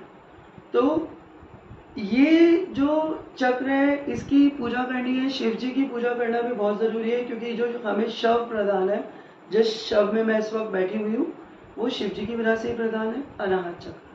उससे ऊपर आएंगे तो यहाँ गले में थ्रोट चक्र है, वो है दुर्गा माता का, यानी कि हम चक्र, उसमें पूजा होगी हम। उसके बाद हम चक्र से ऊपर आएंगे तो आज्ञा चक्र है, ओम, उसमें क्या बोला, ओम, क्योंकि वो हमारी आत्मा का चक्र है। यदि देखा जाए तो मैंने जो तिलक लगाया है वो भी गोल है, जो हमारी आत्मा की ऊर्जा है वो गोल है। जो सूर्य देवता आपको दिखते हैं, मैंने आपसे कहा था कि जो प्रकृति बाहर है वो ही अंदर है ना। तो जो सूर्य देवता आपको बाहर दिखाई देते हैं वो आत्मा के रूप में हमारे तिलक पर ऊर्जित है, विराजमान है, और वो आज्ञा चक्र की तरह है। वो ही आज्ञा चक्र पे जो हमारी आत्मा विराजमान है वो पूरे शरीर की पुष्टि कर रही है ना। तो वो जो है उसका जो मंत्र है वो है ओम। और उसके बाद जो सबसे ऊपर एक चक्र आता है वो है सहस्रार चक्र। तो सहस्रार चक्र पे क्या मंत्र है वो हमें बोलना है शिवो हम। तो क्या बोलेंगे, शिवो हम।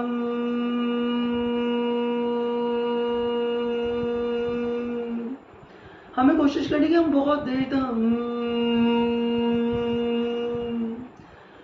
तो जब आप शुरू में इस तरीके से मेडिटेशन करेंगे तो क्या होगा कि आपके जब चक्र चलते हैं, तो पहला चक्र चला तो ऐसा नहीं होता कि आप पहली बारी में सारे चक्र चलने लग जाए। वो धीरे धीरे शरीर को पता चलता है कि ध्यान अंदर करना है। पर होता क्या है कि हमारा मन यही रहता है कि यार मैंने ना वो फ्रिज में दूध नहीं रखा या मैंने वाला काम नहीं किया। वो ध्यान बाहर से अंदर कैसे जाएगा जब आप रोज रोज चक्र की साधना करेंगे। जैसे ही आपका ध्यान शरीर के अंदर जाएगा तो शरीर को ये पता चलेगा कि भाई मेरे अंदर जो प्राण वायु है ना, उसकी पूजा हो रही। तो जो कुंडलनी मैया है, यानी कि जो कुंड है जो आपके स्पाइनल कॉर्ड के नीचे, जो आपकी, मैंने आपको बताया था कि टेल बोन होती है, उसके अंदर जो कुंड है उससे जो शक्ति ऊपर आती है। आपने देखा होगा कई लोग बीमार होते हैं अपने आप सही हो जाते हैं, वो कोई दवाई नहीं लेते। तो क्या होता है, और आप साधुओं को देख लीजिए ना, कितना अच्छा एग्जाम्पल है, वो अपनी कुंडलनी शक्ति से ही अपने आप को जागृत कर लेते हैं। ये जो मेडिटेशन है ये कई प्रकार की होती है, कई प्रकार की मेडिटेशन होती है। जैसे मैंने अभी आपको बताया कि ये 7 दिन हमारे शरीर के अंदर 7 चक्र हैं। तो मैंने जो आपको तरीका बताया जैसे लम, तो वो 72,000 नाड़ियाँ वो हमारे अंदर जो बिल्कुल भरी हुई है ब्लॉकेज की तरह। तो जो आसमान है वो क्या है, स्पेस है ना, वो पूरा खाली है, ऐसे ही है ना। तो आसमान खाली, तो ये नसें जो है वो ब्लॉकेज हटाते हुए हमें खाली करनी है। तो क्या होगा कि जब हम ऐसा करेंगे तो हमें शिवरिंग हो सकती है, और हमें जो है ऐसा हो सकता है कि हम अपने आप झटके लेंगे। तो झटके लेने का मतलब ये होगा कि चक्र जागृत हो रहा है। यदि आपका शरीर झटके लेने लग जाए तो खुद से झटके मत लेने लग जाना, उतना ही लेना जितना शरीर दिला रहा हो, तो वो चक्र जागृत हो रहा है। तो धीरे धीरे करके सारे चक्र जागृत होने लग जाएंगे, सारे चक्र जागृत होने लग जाएंगे, और आपको बहुत ही ज़्यादा शांति मिलेगी।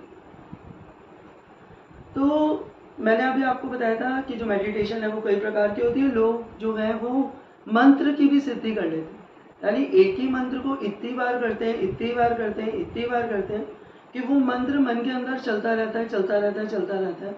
तो उससे भी क्या होता है कि जो हमारी 72,000 नाड़ियाँ हैं वो खाली होना शुरू होती हैं।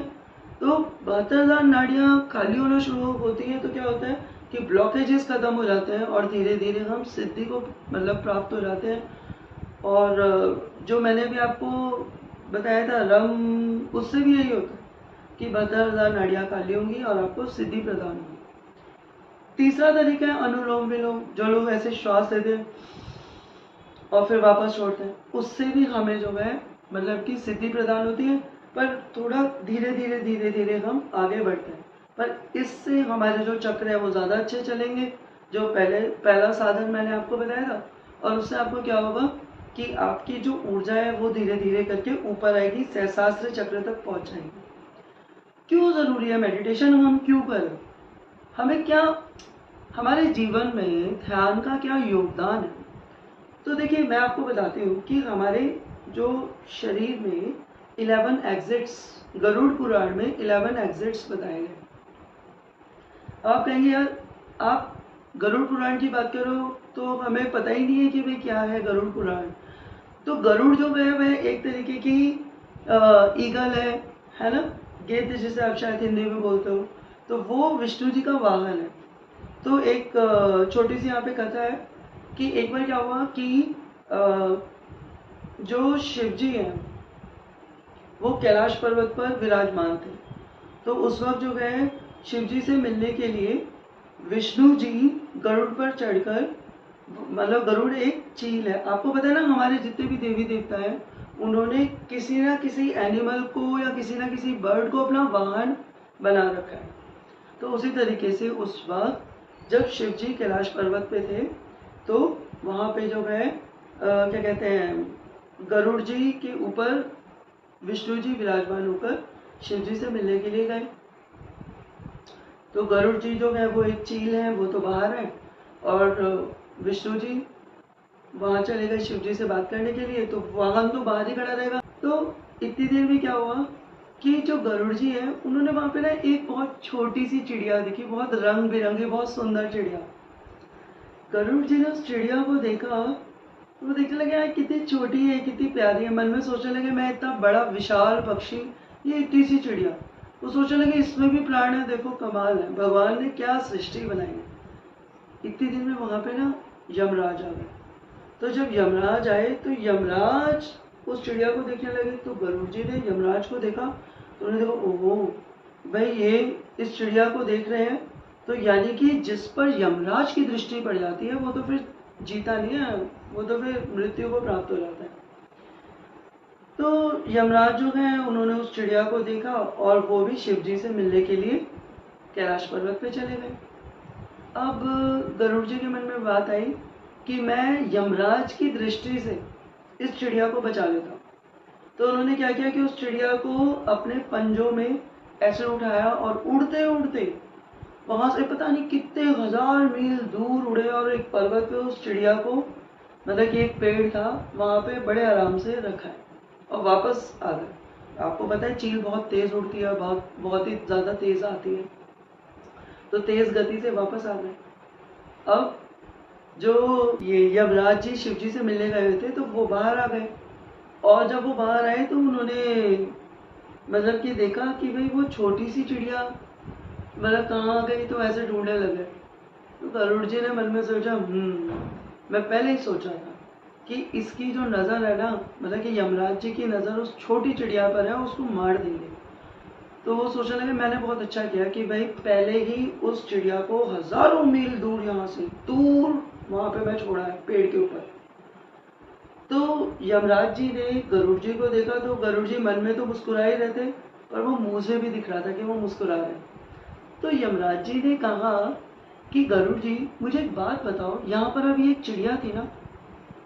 तो गरुड़ जी ने कहा हाँ थी, मुझे पता है, आपने उस चिड़िया को देख लिया था, तो आप सोच रहे होगे कि भाई आप उसको अपने साथ ले जाओ, क्योंकि जिसमें आपकी मतलब दृष्टि पड़ गई उसकी तो मृत्यु तय है। यमराज जी ने कहा बात वो नहीं है कि मेरी जिस पर दृष्टि पड़ गई, अरे मैं ये सोच रहा हूँ कि वो चिड़िया यहाँ है और उसकी मृत्यु पता है यहाँ से 1000 मील दूर एक पेड़ पर तय है। अरे उसे एक सांप खा जाएगा, पर वो इतनी छोटी सी चिड़िया यहाँ बैठी हुई थी, तो यहाँ क्या कर रही है। गरुड़ जी एकदम डर गए, मतलब उनके पूरे रोंगटे खड़े हो गए कि इसकी मृत्यु वहां पे तय है। अरे आपकी दृष्टि से बचाने के लिए मैं उस चिड़िया को उधर, अरे मैं 1000 मील दूर उस पेड़ पर छोड़ाया। तो यमराज जी ने कहा हाँ, तो फिर वहीं पे उसकी मृत्यु तय थी, तुम उसे सही छोड़ा। गरुड़ जी बहुत परेशान हो गए। यमराज जी तो वहां से चले गए, क्योंकि यमराज जी जानते हैं कि जिसकी मृत्यु तय है उसको तो जाना ही। तो अब क्या हुआ कि जो विष्णु जी हैं वो बाहर आए, क्योंकि वो शिव जी से बात करके कैलाश पर्वत से जब बाहर आए तो उन्होंने गरुड़ जी को देखा। गरुड़ जी बहुत परेशान, तो उन्होंने पूछा कि भाई क्या हुआ गरुड़। तो गरुड़ जी बोले कि अभी अभी ऐसा ऐसा हुआ कि भाई किस तरीके से मैं उस चिड़िया को छोड़ाया और फिर भी उसकी मृत्यु हो गई। तो विष्णु जी ने कहा कि ये सब माया है, मैं तुम्हें मृत्यु के बारे में बहुत कुछ बताऊंगा, पर आज तुमने जो जिज्ञासा मेरे से, मतलब कि मेरे से प्रश्न किया कि तुम्हें ये नहीं समझ आया कि वो उसकी मृत्यु कैसे हो गई जब तुम 1000 मील दूर छोड़ाए, क्योंकि उसकी मृत्यु तय थी।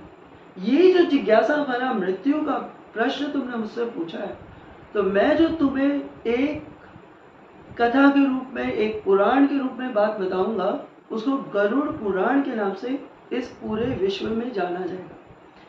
तो हमारे शास्त्रों में दोस्तों, ये कथा तो यहीं तक थी, तो हमारे शास्त्रों में जो गरुड़ पुराण है उसने हमारे शरीर से आत्मा के 11 एग्जिट बताए हैं। तो वो जो 11 एग्जिट्स हैं उसमें से 9 एग्जिट्स वो हैं जो कि साधारण मनुष्य को मिलते हैं। और वो 9 एग्जिट्स क्या है, मतलब कि आत्मा कौन कौन से द्वारों से बाहर निकलेगी उसे मैं एग्जिट बोल रही हूँ। तो यदि आत्मा आँख से बाहर निकलती है तो वो 2 एग्जिट है आँख, ठीक है। आँख से निकलने वाले नवचर बनते हैं, यानी कि जिस तरीके से आकाश पूरी दुनिया को देख रहा है, ऐसी हमारी आंखें जब खुलती हैं तो हम सब कुछ देख पाते हैं, ठीक है। तो वो नवचर बनते हैं। नवचर यानी आसमान में उड़ने वाले किसी भी तरीके का पशु पक्षी, जो भी पशु नहीं कहूँगी, पक्षी। उसके बाद जो है, जो लोग नाक से निकलते हैं वो कहते हैं कि 4 पैर वाले जानवर बनते हैं। जो कान से निकलते हैं वो पानी वाले जानवर बनते हैं। जो मुंह से निकलते हैं वो मनुष्य बनते हैं। और जो मैंने आपको बताया कि 2 आंखें, 2 कान 4, 2 नाकें 6, मुंह 8, मुंह 7, और उसके बाद 2 गुदा द्वार के, जो कि मतलब कि जैसे कहना चाहिए कि जहाँ से आप लोग यूरिन पास करते हैं, स्टूल पास करते हैं, ऐसे छिद्र से जो निकलता है वो कीट पतंगा बनता है। यानी कीट मकोड़े पतंगा जो सीवर में ही रहते हैं, है ना, नाली का कीड़ा नाली में रहता है, तो उस तरीके से वो ही बन गए। तो ये तो थे 9 एग्जिट्स आत्मा के। अब जो लोग पूजा पाठी होते हैं, जिन्होंने अपने आप को थोड़ा बहुत पूजा पाठ में ऊपर कर लिया, वो कहाँ से निकलेंगे? वो आज्ञा चक्र से भी निकल सकते हैं। तो आज्ञा चक्र से निकलेंगे तो उन्होंने अपने आप को साधा हुआ तो थोड़ा अच्छा जीवन मिलेगा, मतलब कि सुंदर वर्ग स्वर्ग। स्वर्ग कहीं ऊपर नहीं है, स्वर्ग यही है, ठीक है। ये 84 लाख जन्म यही है। आप देखते हो ना कि भाई कोई, मतलब दुनिया भर के जानवर, पशु पक्षी, सब कुछ यही है ना। यही स्वर्ग है, यही नरक है, यही कले जाते हैं, यही मैं करके चिल्लाते रहते हैं कि भाई ये मैं हूँ। सामने वाला काट देता है, क्योंकि उसको पता ही नहीं है कि वो उसका, मतलब कि जो जानवर है उसका सिर्फ आत्मा सेम है, शरीर बदला हुआ है। यानी कि हमारे कर्मों के हिसाब से हमारे एग्जिट्स अलग अलग होते हैं। उसी तरीके से जितने एग्जिट्स अलग होंगे, 84 लाख एग्जिट्स हैं, 84 लाख जन्म है। जैसे कर्म वैसे जन्म, ठीक है। अच्छे कर्म अच्छे जन्म। तो मैंने आपको बताया है कि ये 10वां द्वार हो गया, और 11वां द्वार है सहस्त्र चक्र का, ठीक है। तो जो साधु है वो यहाँ से, और जो उससे ज्यादा ज्ञानी है वो सहस्त्र चक्र से निकल जाती है उसकी आत्मा। कहते तो ये भी है कि मृत्यु के समय पे उत्तर दक्षिण पूर्व पश्चिम चारों दिशाओं से, देखिए यदि आपके कर्म बहुत बुरे हैं तो यमराज आएंगे लेने, आपके कर्म अच्छे हैं तो उत्तर दक्षिण वो उत्तर पूर्व पश्चिम का भी दरवाजा खुलेगा। पर आत्मा जो है जब जितनी भारी होती है ना, आत्मा भारी का मतलब शरीर से भारी नहीं है, भारी का मतलब है कि मोह माया में ग्रसित जितनी ज्यादा होती है वो ऊपर उड़ ही नहीं पाती, यही रह जाती है प्रेत बन के, भूत बन के। भूत का मतलब वो भूत नहीं होता कि वो जो मतलब ऐसे वाला, भूत का मतलब होता है जो पुरानी चीजों में ही रह गया, तो वही रह गया, है ना, वहां नहीं फंसना, है ना। हमें क्या करना है, अपने जीते जी अपने आप को मुक्त रखना है, थोड़ा सा ऊपर रखना है। ऊपर रखने के लिए हमें मेडिटेशन करना है।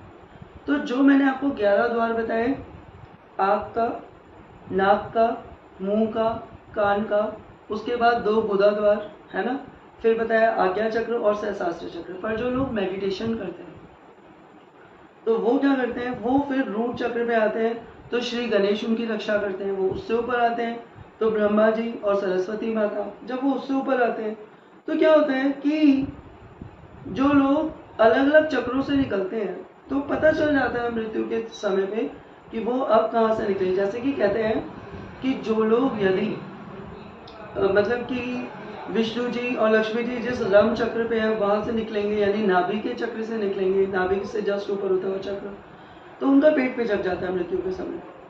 और जो लोग अनाहत चक्र से निकलते हैं उन्हें हार्ट अटैक हो जाता है। जो लोग थ्रोट चक्र से निकलते हैं, है ना, तो उनके मुंह से, वो मुंह से ही निकलते हैं एक तरीके से। और लोगों का ना मतलब उन्हें उनका सर फट जाता है, सहस्रार चक्र से आउट हो गए। देखिए मरना सबको है, पर मरने की तैयारी जितनी अच्छी रखोगे, जितनी अच्छी रखोगे उतना इजीली मरोगे, और जितना अपने आप को खींच कर पकड़ के रखोगे उतना मुश्किल कर लोगे। तो इसलिए हम क्या करते हैं, मेडिटेशन करते हैं। तो मेडिटेशन जो है उससे क्या होता है कि हमारी 72,000 जो नाड़ियाँ हैं वो एकदम जो है वो उसके अंदर विचार नहीं रहते। उस जब विचार बहुत ज़्यादा हो जाते हैं ना, बहुत ज़्यादा विचार हो जाते हैं तो इंसान पागल भी हो जाता है। आपने देखा ना, लोग कहते हैं मुझे तो एंजाइटी है, डिप्रेशन है, तो एंजाइटी और डिप्रेशन के नाम पे वो दवाई खाकर सो ही रहे होते हैं। तो सोने का मतलब क्या है, क्या सोने से आपको रेस्ट मिलता है? सोने से जो शरीर है वो वापस ऊर्जा को प्रदान होता है। और यदि आप मेडिटेशन करेंगे तो आप क्वांटिटी नींद नहीं करेंगे, क्वालिटी नींद करेंगे, यानी इतनी लंबी नींद नहीं, आप 2 घंटे की भी नींद करेंगे तो आपकी नींद पूरी हो जाएगी। यदि आप मेडिटेशन करेंगे तो आपकी बातों का मोल होगा, लोग आपको सुनना चाहेंगे आप क्या बताना चाहते हैं। यदि आप मेडिटेशन करेंगे आपको बहुत सारी बातें याद रहेंगी, मुझे मतलब अच्छी बातें, दुनिया की बातें नहीं, अच्छी अच्छी बातें, ठीक है, भगवान की बातें। और कहते हैं कि जो लोग मेडिटेशन करते हैं तो भगवान मुझे क्षमा करें, ऐसा भी कहा जाता है कि खुद भगवान कहीं ना कहीं उनके अंदर आकर उनकी वाणी से बताने लग जाते हैं कि ये बताओ और ये करो। तो जो शरीर है वो एक ऑटोमेटिक मशीन है जो स्वचलित है, जो स्वचलित। तो मैं तो मेडिटेशन के बारे में यही आप लोगों को बताना चाहती थी कि कृपया करके हम सब लोग मेडिटेशन करें और जीते जी अपनी आत्मा को शांति प्रदान करें। देखिए जब हम मर जाएंगे तो लोग कहेंगे, वो लिख लेते हैं आजकल फेसबुक पे ओम शांति ओम शांति। नहीं, आप जीते जी अपने आप को शांति प्रदान करिए। और जब आपका मन शांत होगा ना तो वो दिखेगा भी। जब आपका मन शांत नहीं होगा, आप अशांत होंगे तो वो भी दिखेगा। नकारात्मकता ज्यादा जल्दी दिखती है सकारात्मकता से, है ना, ऐसा ही होता है ना। तो खैर ये तो थी मेडिटेशन की बात, पर ना मैं यहाँ पे एक छोटी सी बात, जाते जाते एक छोटी सी बात और बताना चाहती हूँ। एक कहते कि एक बार ना एक शिष्य था, वो गुरु के पास पहुंचा, उसके गुरु ने ना उसको कोई मंत्र दिया था कि भाई ध्यान करियो, दियाला मंत्र करता रहियो। तो वो कहता है कि गुरुजी मैं जब ध्यान में बैठता हूँ ना तो मैं मतलब ध्यान कर रहा हूँ तो मेरा ध्यान बार बार कभी इधर जाता है, कभी उधर जाता है, कभी मैं अपने घर पहुंच जाता हूँ। तो गुरुजी ने कहा कि जो मन होता है ना उसकी गति बहुत तेज है, मन कहीं भी पहुंच जाता है, मन को पंख लगे। तो उसने कहा कि मैं क्या करूं कि मेरा मन एकाग्र हो जाए, एक जगह पे हो जाए। तो गुरु ने कहा अच्छा। गुरु ने देखा कि चेले का मन सचमुच बहुत चंचल है। तो वहां पे ना पुराना जमाना था, गाय भैंसे होती थी। तो गुरुजी ने कहा कि देख वो गोबर पड़ा है ना, और इधर एक फूल पड़ा था, क्योंकि अभी अभी पूजा की थी तो फूल पड़ा हुआ था। गुरुजी ने कहा कि मेरा एक काम कर कि ये गोबर में से कीड़ा उठा, इसको इस फूल पे रख। चेले ने कहा बस ये काम? उसने वो कीड़ा उठाया, रख दिया फूल पे। ये लो। कहता गुरुजी देख, अरे वो कीड़ा उड़ के वापस गोबर पे पहुंचे। तो गुरुजी ने कहा कि कहाँ रखा तूने? वो तो वहीं पहुंच गया। तो कहता है एक मिनट अब आप देखते रहना, मैं रख रहा हूँ। उसने उठाया, उस कीड़े को फूल पे रख दिया, फिर उड़ा कीड़ा, जल्दी से वहां पहुंच गया। फिर उस शिष्य ने उठाया, यहाँ रख दिया। ऐसे 20 बार हो गया। शिष्य तो बिल्कुल थक गया, उसे पसीने आ गए। गुरुजी ये तो बड़ा मुश्किल काम है, ये कीड़ा बार बार गोबर में घुस जाता है, बार बार गोबर में चला जाता है, ये कोई बात हुई? तो गुरुजी ने कहा कि अरे भाई, नाली का कीड़ा नाली में ही रहेगा, गोबर का कीड़ा गोबर में रहेगा। तेरा ध्यान भगवान में लगेगा ही नहीं। तेरा ध्यान भगवान में तब लगेगा ना जब तू भगवान को पहले से पाना चाहेगा। मतलब हम सब पात्र हैं। जितने लोग पहले से पूजा पाठ करते आते हैं वो ही पूजा कर पाते हैं। जो लोग कभी पीछे से पूजा करते करते आए नहीं, जिनकी आत्मा 84 लाख जन्म में कभी उसने पूजा की नहीं, तो फिर वो उन्हें पूजा का कोई महत्व नहीं पता, कोई महत्व नहीं पता। दोस्तों मुझे यहाँ पे ना एक बात और याद आ रही है कि ना लोग अक्सर मुझसे प्रश्न, खैर मैं होती कौन हूँ प्रश्न का उत्तर देने वाली, पर प्रभु मुझे इस बात के लिए क्षमा करे कि अक्सर एक प्रश्न आता है कि भाई मतलब हम लहसुन और प्याज क्यों नहीं खा सकते? जब लहसुन और प्याज धरती माता ने उगाए हैं तो हम क्यों नहीं खा सकते? तो देखिए मैं एक बात बताती हूँ कि हम सबको पता है कि जब राक्षस और देवी देवता का एक बार युद्ध सा हो रहा था, तो युद्ध से पहले ये तय हुआ कि भाई समुद्र मंथन होगा। और समुद्र मंथन, मंथन का मतलब है जैसे वो आप लोग दही नहीं खाते, वो चलाते हो जो मदानी बोलते हो, क्या बोलते हो आई डोंट नो। तो ये हुआ कि भाई समुद्र मंथन होगा। तो समुद्र मंथन कैसे हो सकता था? मंदराचल पर्वत था, तो मंदराचल पर्वत को मदानी बनाई जाएगी। इधर से देवता उसको एक कपड़े से, कपड़ा नहीं मतलब एक रस्सी से ऐसे खींचेंगे, उधर से जो है वो राक्षस खींचेंगे, तो वो जैसे मदानी ऐसे ऐसे करके मंदराचल पर्वत हिलेगा। तो समुद्र से जो जो निकलेगा वो बांट दिया जाएगा राक्षसों और देवताओं के बीच में। खैर हम सब जानते हैं कि समुद्र से बहुत कुछ निकला, वो ऐरावत निकला, वो चाहे श्री लक्ष्मी निकली, चंद्रमा निकले। तो श्री लक्ष्मी और चंद्रमा जो है वह भाई बहन है। हम सब जानते हैं कि अभी जो मैंने पहले कथा सुनाई थी ना दुर्गा माता वाली, जिसमें मैं बता रही थी कि विष्णु जी ने कहा कि आपका नाम वैष्णु और आपके नाम से मेरा नाम विष्णु। तो फिर ये हुआ था कि भाई मेरी जो पत्नी होगी वो लक्ष्मी होगी, ऐसा था ना। तो यही जो लक्ष्मी जो विष्णु जी की पत्नी है, ये समुद्र मंथन से निकली। और क्योंकि चंद्रमा भी समुद्र मंथन से निकले तो ये लक्ष्मी जी के भाई हो गए, इसलिए चंदा मामा हो गए। हम लोग बोलते हैं ना चंदा मामा। तो चंदा मामा दूर के और दही पकौड़े भूल के, तो मामा वो इसलिए हैं क्योंकि वो समुद्र मंथन से निकले थे। ठीक है, तो समुद्र मंथन से बहुत सारी अच्छी अच्छी चीजें निकली, जैसे पर ये भी है कि विष भी निकला, अमृत भी निकला, कुबेर का खजाना भी निकला, मतलब पता नहीं क्या क्या निकला। तो कहते हैं कि जब विष निकला तो शिव जी ने अपने गले में धारण कर लिया, तो नीलकंठ कहलाए। मतलब शिव जी की एक आदत है कि वो कहते हैं कि जितना भी संसार का विष है वो मुझे दे दो। तो वो यानी कि हम शिव जी पे भांग धतूरा चढ़ाते हैं या जो भी हम उन्हें अर्पित करते हैं, वो हमारे खाने के लिए नहीं होता। शिवलिंग पे चढ़ा हुआ कोई भी प्रकार का फल हमें नहीं खाना चाहिए, वो अर्पित हो गया।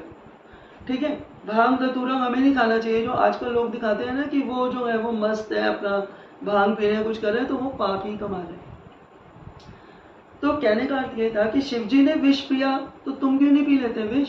तुम भी पी लो, नहीं ना। तो इसलिए हमें शिव जी का मुकाबला नहीं करना है। शिव जी ने कहा था कि जो चीजें पूरे संसार को प्रिय नहीं है वो तो यानी कि भांग धतूरा मुझे चढ़ा दो। तो इसका मतलब ये नहीं कि आप पीने लग जाएं भांग, वो शिव जी का प्रसाद आपके लिए नहीं। पर हम बात कर रहे थे कि जब वो जो मंदराचल पर्वत की मदानी बनी और उसमें से बहुत सारी जो चीजें निकली, तो उसमें से अमृत भी निकला।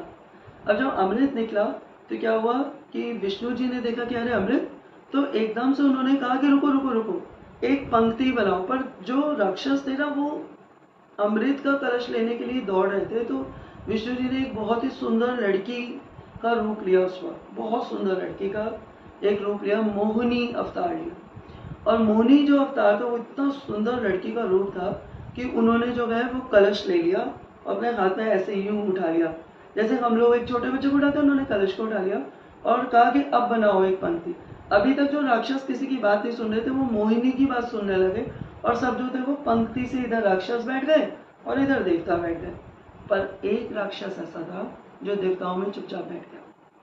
जब अमृत पान कराने की बारी आई तो पहले देवताओं को अमृत पान कराया जा रहा था। तो क्या हुआ कि थोड़ा थोड़ा पिला रहे थे, तो इतनी देर में, क्योंकि वो जो अमृत है ना, उससे क्या होता है कि जो जितने भी देवता हैं वो अजर अमर हो जाएंगे, मतलब जीते रहेंगे हमेशा। तो युगों भी युग बीत जाएंगे, उनकी पूजा सनातन में होती रहेगी। वो जो राक्षस था वो बीच में बैठ गया था। ये मोहिनी बने श्री विष्णु जी को पता ही नहीं चला, और एक बूंद उसके, जैसे ही उसने ऐसे कहा कि एक बूंद उसके हाथ में गई, उसने मुंह में ले ली। विष्णु जी ने देखा, अरे ये तो राक्षस है। विष्णु जी ने फौरन उसका गला काट दिया। जब उस दैत्य का, उस राक्षस का विष्णु जी ने गला काटा, तो वो दो बन गए, राहु और केतु। वो अजर अमर तो हो ही गया था, अब वो मर नहीं सकता था। तो राहु और केतु जो दो बने, तो उसका जो रक्त जमीन पे गिरा, उससे प्याज और लहसुन पैदा हुआ। तो ये जो प्रकृति, पंचतत्व की प्रकृति है, इसमें कुछ भी ऐसा नहीं है जो बाहर का हो, है ना। तो इसलिए जो प्याज और लहसुन है, ये तामसिक भोजन है। तामसिक इसलिए है क्योंकि तम से पैदा हुआ है, तम यानी कि राक्षस से पैदा हुआ। तो लोग इसको खाते हैं तो वो ऐसा कहते हैं कि उनको बहुत ज्यादा जल्दी गुस्सा आता है, तो इसलिए वो मना है। क्योंकि राक्षस से जो पैदा हुआ वो तो राक्षसी प्रवृत्ति का ही चीजें होंगी, है ना। जैसे कि गंगा जल जो है वो बहुत ही हमें, मतलब कि शिथिलता प्रदान करता है। गंगा जल को आप कहेंगे कि भाई विष पिया तो बड़ी जल्दी पता चला, भाई जहर किसी ने पी लिया तो वो मर गया। गंगा जल पिया तो क्या हुआ, गंगा जल का पता नहीं चला। नहीं, गंगा जल का पता चलता है, मैं आपको बताती हूँ। वो आत्मा की शुद्धि के लिए, उससे आत्मा शुद्ध होती है। कोई मर जाए तो उसे गंगा जल पिलाओ, अरे भाई जीते जी भी पीते रहो, तो तुम्हारा शरीर पवित्र होता रहेगा, गंगा में नहाता रहेगा अंदर से भी, समझ गए। जो अपवित्रता है वो जाती रहेगी जाती रहेगी। तो आप ऐसा भी कर सकते हैं। वरना लोग तुलसी माला धारण कर लेते हैं, तुलसी पहन के रोज नहाना यानी गंगा में स्नान करना। और लोग माला धारण करते हैं यानी कि वो अपने ओरा को लॉक करना, यानी मेरा आकर्षण बाहर ना निकले, मेरा आकर्षण मेरे तक रहे, किसी और की नकारात्मकता मेरे तक ना आए, ठीक है। तो ये था प्याज और लहसुन नहीं खाना चाहिए, उसका रहस्य। तो बाकी जो है, जहाँ तक कि ध्यान की बात है, मेडिटेशन की बात है, तो हम सब जानते हैं कि भीष्म पितामह ने भी, मतलब मृत्यु के समय श्री कृष्ण जी से पूछा था कि भाई मेरी मृत्यु इन, मतलब शैया बाणों पे क्यों हो रही है। तो श्री कृष्ण जी ने कहा था कि तुम ध्यान करो और अपने पिछले सारे जन्म देखो। तो उन्होंने जो है, जब भीष्म पितामह जी ने ध्यान किया था, तो उन्होंने अपने पुराने से पुराने, पिछले से पिछले जन्म में, यानी कि उन्होंने भी कहीं ना कहीं मेडिटेशन की थी। पुराने लोग जो थे वो मेडिटेशन करते थे, तो उन्हें, जो लोग ज्यादा अच्छे से मेडिटेशन करते हैं, वो अपने पुराने जन्म भी देख पाते हैं। इंट्यूशन तो हमें भी हो जाती है कि यहाँ से नेगेटिविटी मिल रही है, यहाँ से पॉजिटिविटी मिल रही है, हो जाती है ना। तो उसी तरीके से गीता में भी भगवान बार बार यही कह रहे हैं कि अर्जुन से, कि एक उदाहरण तो अभी मैंने भीष्म पितामह का दिया कि भीष्म पितामह ने जब वो याद किया अपना जन्म, तो वो उन्होंने देखा कि भाई उस जन्म में किसी, मतलब बहुत ही 100 जन्म उन्होंने याद किए, तो उन्होंने कहा मैंने तो कोई ऐसा पाप नहीं किया था कि मुझे ऐसी बाणों की शैया प्राप्त हो। तो श्री कृष्ण जी ने कहा तो फिर एक और देख लो अपना ऐसा पुराना जन्म। तो जब उन्होंने 101वां जन्म देखा भीष्म पितामह ने, तो वो देखते हैं कि भाई उस जन्म में वो जो भीष्म पितामह है वो एक राजा है, और राजा है तो वो रथ पे बैठकर जा रहे हैं, और रथ पर बैठकर जा रहे हैं तो सिपाही भी है उनके साथ, तो वो जा रहे हैं शिकार पे। वो शिकार पे जाते हैं तो उनका जो घोड़ा है वो एकदम से हिलाता है, तो वो सिपाहियों से पूछते हैं क्या हुआ घोड़े को। तो कहते हैं कि भाई आगे ना एक सांप आ गया है, तो राजा जी ये घोड़ा आगे नहीं बढ़ रहा। तो मतलब कि जो भीष्म पितामह उस जन्म में राजा थे, वो कहते हैं कि भाई इसको उठा के फेंक दो, इस सांप को। तो पहले तो सिपाही जो है उनके हाथ में एक भाला था, उस भाले से उस सांप को मारते हैं और फिर उसको उठा के वहाँ पे एक कांटों वाला पेड़ था, जैसे बबूल का पेड़ हो गया मान लो, तो उसके ऊपर फेंक देते हैं तो बहुत सारे कांटे थे। वो सांप श्राप देता है भीष्म पितामह को, जिस तरीके से मैं इस कांटों में फंसा हुआ हूँ उसी तरीके से तेरी भी मृत्यु होगी। तो भीष्म पितामह अपनी आंखें खोलते हैं और वो श्री कृष्ण जी को बताते हैं कि भाई मैंने ये पाप किया था, पर श्री कृष्ण मुझे एक बात बताओ, आप तो भगवान हो, तो मतलब ये जो पाप था ये मुझे 100 जन्मों के बाद लगा है कि वो उसको जो वहां पे कांटे चुभे, वो जो 18 दिन तक बिलखता रहा, मैं यहाँ पे बिलख रहा हूँ, ये कांटे मुझे शैया की तरह लगे हुए, मैं ऐसे लेटा हुआ हूँ, मेरा खून ऐसे जा रहा है जैसे उस सांप का जा रहा था। 100 साल बाद भगवान को याद आया कि बदला, मतलब कि मेरा वो वाला पाप मुझे अब देना है। तो श्री कृष्ण ने कहा कि भगवान को देखिए, आप अपने कर्ता खुद हैं, आप जितने जो कर्म करते हैं, आप इस जन्म में भीष्म पितामह के जन्म में आप इतने बड़े थे, इतने बुजुर्ग थे कि जब द्रौपदी का अपमान हो रहा था, जब द्रौपदी का भरी सभा में अपमान हो रहा था, तो आप बुजुर्ग थे, आप चाहते तो रोक सकते थे कि मेरी वधू है, मैं नहीं मानता ये 64 का खेल, मेरी वधू की बेइज्जती नहीं होगी। क्या आपने ऐसा किया? तो भीष्म पितामह ने कहा नहीं। उन्होंने कहा तो बस फिर इसलिए वो जो बदला था, वो जो आपने पाप किया था, वो आज यहाँ पर आ गया। तो मैंने आपको बताया, मतलब कि मैं होती भी कौन हूँ बताने वाली, कहने का अर्थ है कि जो मेडिटेशन है वो हमें पिछले से पिछले जन्म भी याद कराती है, हमारे पाप और पुण्य भी दिखाती है। इसी प्रकार गीता में भगवान अर्जुन से बार बार कह रहे हैं कि हे अर्जुन, तुम्हें अपने जन्म याद नहीं है, पर मुझे अपने सारे जन्म याद है ना। और हमने देखा कि गीता में ऐसा भी होता है कि जो अर्जुन का बेटा अभिमन्यु है, वो वहाँ पे मतलब कि जो चक्रव्यूह था उसमें फंस जाता है और किस तरीके से वो मृत्यु को प्राप्त हो जाता है। तो जब वो मृत्यु को प्राप्त हो जाता है, मर जाता है, तो अर्जुन के मन में बड़ा खेद है, मेरा बच्चा मर गया, भाई मैंने अपने बच्चे को क्यों भेजा। भगवान उसे समझा रहे हैं कि भाई आत्मा जो है वह शरीर धारण करती है, और वो कहता है नहीं नहीं नहीं, मैं ये बात नहीं मानता, मेरा बच्चा कैसा मर गया, मेरे बच्चे को मुझसे मिला दो, एक बार मिला दो। श्री कृष्ण से बार बार समझाते हैं पर अर्जुन नहीं समझ पाता है। तो श्री कृष्ण कहते हैं कि आत्मा जो है वह बार बार 84 लाख जन्मों में पैदा होती है, पर जब अर्जुन इस बात को नहीं मानना चाहता, नहीं समझना चाहता, वह अपने बेटे अभिमन्यु से मिलना चाहता है, तो फिर क्या होता है कि श्री कृष्ण जो है वह एक दूसरी सृष्टि में, यानी कि यहाँ पे हमें पता चल रहा है कि सतयुग, त्रेता, द्वापर और कलयुग ये चारों एक साथ चल रहे हैं।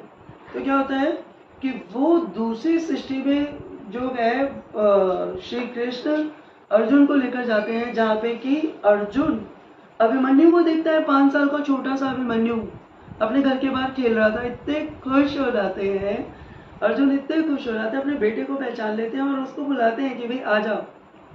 वो उससे गले मिलना चाहते हैं, पर वो नन्हा बालक 5 साल का, वो जानता ही नहीं है कि अर्जुन कौन है। तो अर्जुन परेशान हो जाते हैं। तो अर्जुन श्री कृष्ण जी से कहते हैं कि मेरा बेटा मुझे नहीं पहचान रहा, तो ये तो मेरा ही बेटा है, देखो मैं जानता हूँ ये मेरा बेटा है, ये नन्हा सा है, 5 साल का भी हो गया, यहाँ पर पैदा भी हो गया, मुझे पता ही नहीं चला। तो श्री कृष्ण कहते हैं कि रुको, तुम ज्यादा मोह माया में मत पड़ो, बस तुम मिलने आए थे, मैंने तुम्हें मिलवा दी। तो अर्जुन कहता है नहीं नहीं, मैं चाहता हूँ कि आप उसको जागृति दिलाओ, उसे पता चले कि ये मैं हूँ, मैं उससे माफी मांगना चाहता हूँ कि मैंने तुम्हें महाभारत में चक्रव्यूह में भेज दिया, जहाँ तुम लहू लुहान हो गए, लाखों पता नहीं कितने जीव, हाथी घोड़े तुम्हारे शव के ऊपर से निकल गए, तो सैनिकों ने तुम्हें मार दिया। श्री कृष्ण ने कहा कि देखो तुम, कहता है नहीं नहीं नहीं नहीं, अगर आप भगवान हो तो आप इसके अंदर जागृति लेकर आओ। श्री कृष्ण ने उस नन्हे बालक अभिमन्यु को देखा और उसका जो दिव्य दृष्टि थी वो जागृत हुई। वो 5 साल का बच्चा जैसे उसने अभिमन्यु को देखा, अरे तो मेरे पिता है, क्योंकि दिव्य दृष्टि जागृत हो गई तो अपने पिता को पहचान गया। तो उसे फौरन अपने पिता के पैर छुए, श्री कृष्ण के पैर छुए, और अर्जुन अपने बेटे से मिलकर बहुत रोया। उसने कहा कि मेरी वजह से हे अभिमन्यु, तुम इतने वीर अभिमन्यु, जिसने माँ के गर्भ में चक्रव्यूह में जाना सीख लिया, किंतु मेरी गलती है, मैंने तुम्हें चक्रव्यूह से निकलना नहीं सिखाया। मुझे इतना दुख है कि तुम्हारे ऊपर से लाखों मतलब हाथी घोड़े सैनिकों ने तुम्हें इतने बुरे तरीके से मारा, तुम लहूलुहान हो गए। मुझे बहुत दुख है, बहुत दुख है। अभिमन्यु अपने पिता अर्जुन की बात सुन रहा था। उसने कहा, कैसा दुख पिताजी, कैसा दुख? तो अर्जुन ने कहा, कैसा दुख? अरे मैं तेरा पिता हूं, मैंने तुझे लहूलुहान। कहता है, पिताजी रुको, मृत्यु तो मेरी पहले ही बार में हो गई थी। जो आपने देखा वो शव था, और जो आप कह रहे हैं कि मेरे ऊपर से लाखों हाथी घोड़े रथ निकले या सैनिकों ने मुझे मारा, कभी ना कभी मैंने भी पिछले किसी जन्मों में उन्हें मारा था। मेरा तो सारा हिसाब एक ही जन्म में चुकता हो गया। अर्जुन ने 5 साल के बच्चे से इतनी गहरी, इतनी बड़ी बात सुनी, तो अर्जुन को ये पता चल गया कि ये कर्म बंधन है। मतलब ये मोह माया से हमें बाहर निकलना है, और जो शरीर है वो हमें इसलिए मिला है कि हम अच्छे कर्म करें और मोह बंधन से बाहर निकले और कर्म बंधन में ना पड़े कि मेरा बेटा। तो यहाँ पे अभिमन्यु खुद कह रहा है कि कितनी बार आप मेरे बेटे बनकर आए, तो आज मैं आपका बेटा, कल आप मेरे बाप, फिर मैं बाप, आप बेटा, यही कर्म बंधन चलते रहते हैं आपस में। तो अभिमन्यु की बात सुनकर अर्जुन को श्री कृष्ण जी की बात बहुत अच्छे से समझ में आई कि जो आत्मा है वो बार बार शरीर धारण करके आ रही है, बार बार शरीर धारण करके आ रही है। तो आत्मा को हमें उच्च दिशा देनी है, तो हमें क्या करना है? हमें मेडिटेशन करनी है, हमें योग करना है, साधना करनी है, अपने आप को साधना है। अपनी जो हमारी जो आत्मा पूरे इधर उधर जागृति में रहती है उसको साधना है। तो यदि हमने खुद को साध लिया तो हमें चारों ओर की बातें अपने आप ही पता, मतलब कि हमें दिव्य दृष्टि मिल जाएगी। और हम दिव्य दृष्टि क्या, वाक शक्ति भी मिल सकती है, मतलब कि हम अपनी बात पहुंचा सकते हैं, है ना। तो हम एक बहुत अच्छे श्रोता बन सकते हैं, हम एक बहुत अच्छे वक्ता भी बन सकते हैं। एक बात बताऊं, किसी भी सिद्धि की आवश्यकता होती है या नहीं होती, सबसे अच्छी बात ये होती है कि आप अपनी आत्मा को जान जाएं कि मैं पैदा ही क्यों हुआ हूं। अपनी आत्मा की शांति अपने जीते जी जान जाए, और इससे बड़ी क्या बात होगी, है ना। क्योंकि हम भगवान नहीं है, भगवानों ने भी सिद्धि को प्राप्त किया, क्योंकि कहते हैं ना हनुमान जी के लिए कि अष्ट सिद्धि नवनिधि के दाता। तो वो अष्ट सिद्धि के दाता हैं, और श्री कृष्ण 16 कलाओं के दाता हैं। तो उन्होंने सबने सिद्धि प्राप्त की, पर हम केवल अपने आप को ही जान जाए, और सिद्धि प्राप्त करने का केवल और केवल रास्ता मेडिटेशन ही है। मुझे लगता है आप सब लोगों को मेरी बात समझ में आई होगी, या शायद मैंने बताने में मैं आपको बता पाई होंगी। यदि आपको मेरी बात समझ आई हो तो आपका बहुत बहुत धन्यवाद। आपने मेरी बात को बहुत ही प्रेमपूर्वक सुना। आपके अंदर बैठी आत्मा, आपकी ऊर्जा शक्ति को मेरा बारंबार प्रणाम है। बहुत बहुत धन्यवाद, बहुत बहुत धन्यवाद।